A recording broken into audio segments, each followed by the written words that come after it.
नमस्कार बच्चों, ई हिंदी शाला में एक बार फिर से आप सभी का स्वागत है।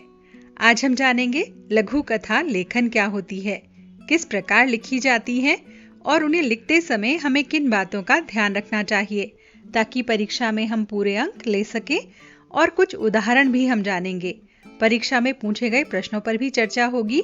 तो आइए शुरू करते हैं।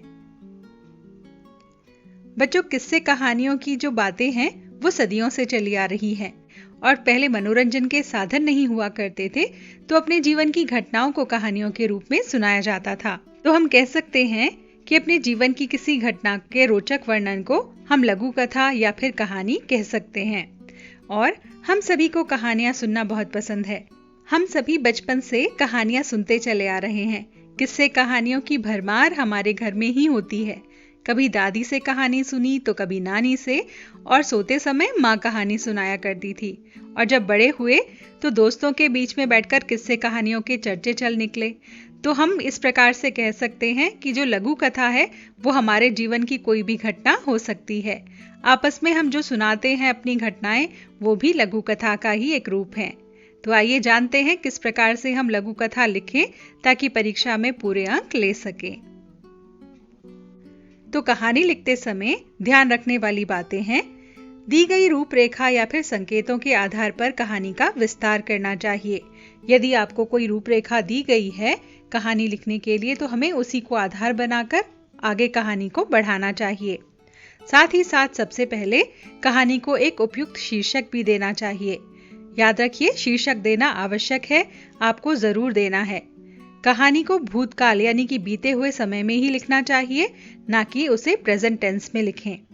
और कम शब्दों में छोटे सरल वाक्यों में घटना का वर्णन करना चाहिए। ऐसा इसलिए क्योंकि जो छोटे और सरल वाक्य होते हैं उन्हें पढ़ना बहुत आसान होता है। लंबे वाक्यों को पढ़ने से थोड़ी नीरसता आ जाती है।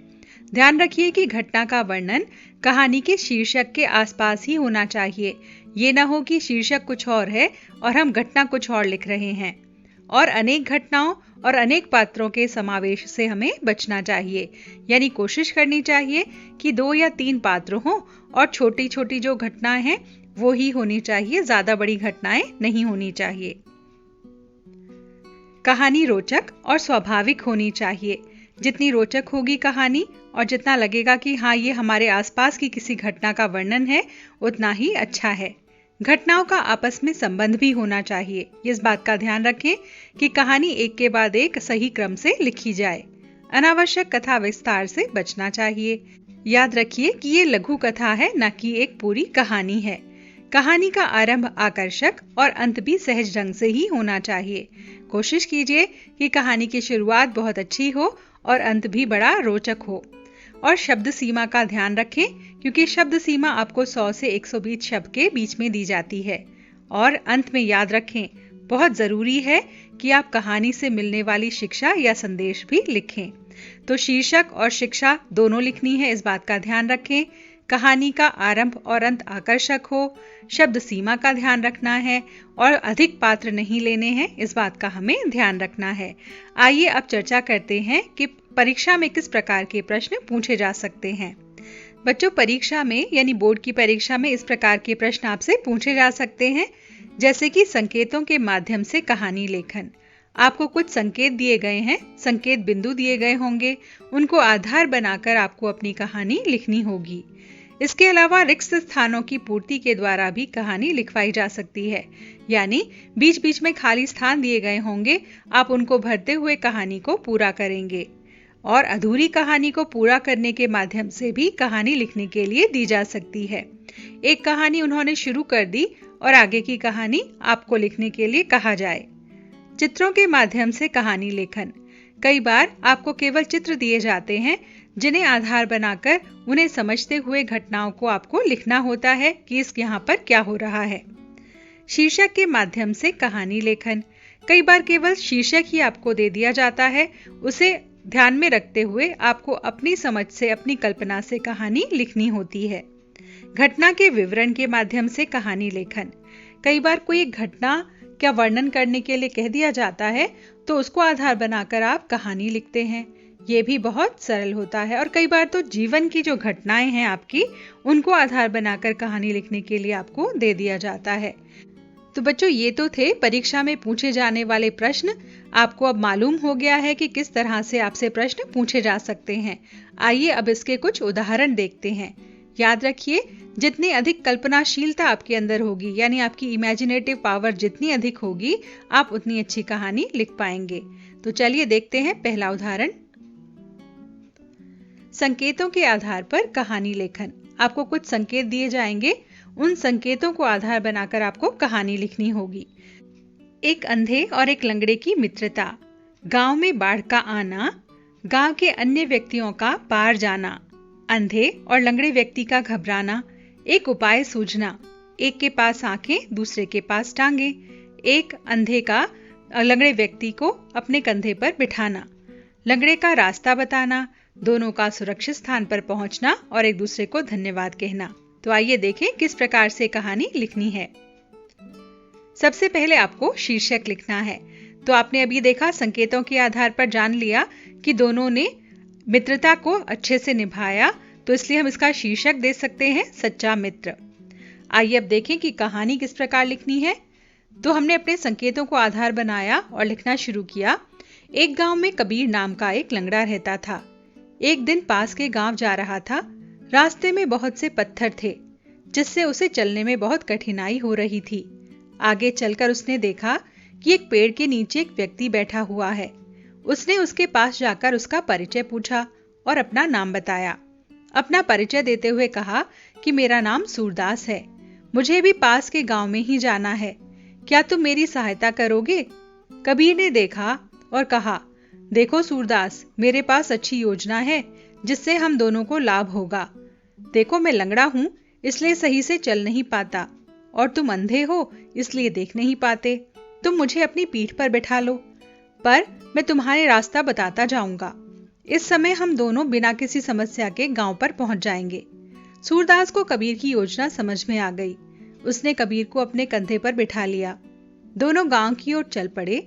तभी कुछ दूर चलने पर कबीर को एक पेड़ के नीचे कुछ दिखाई दिया। कबीर ने कहा, सूरदास, उस पेड़ के नीचे रुको, देखो वहां कुछ रखा हुआ है। दोनों पेड़ के नीचे पहुंच गए तो वहां गठरी रखी हुई थी। उसने गठरी खोली तो देखा सोने के बहुत सारे गहने रखे हुए हैं।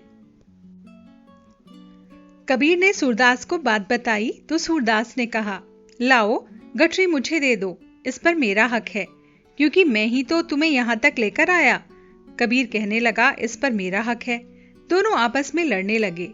कबीर बोला, यदि तुम्हें मैं इसके बारे में न बताता तो तुम यहाँ तक कैसे पहुंचते? उन दोनों में कोई समझौता करने को तैयार नहीं था।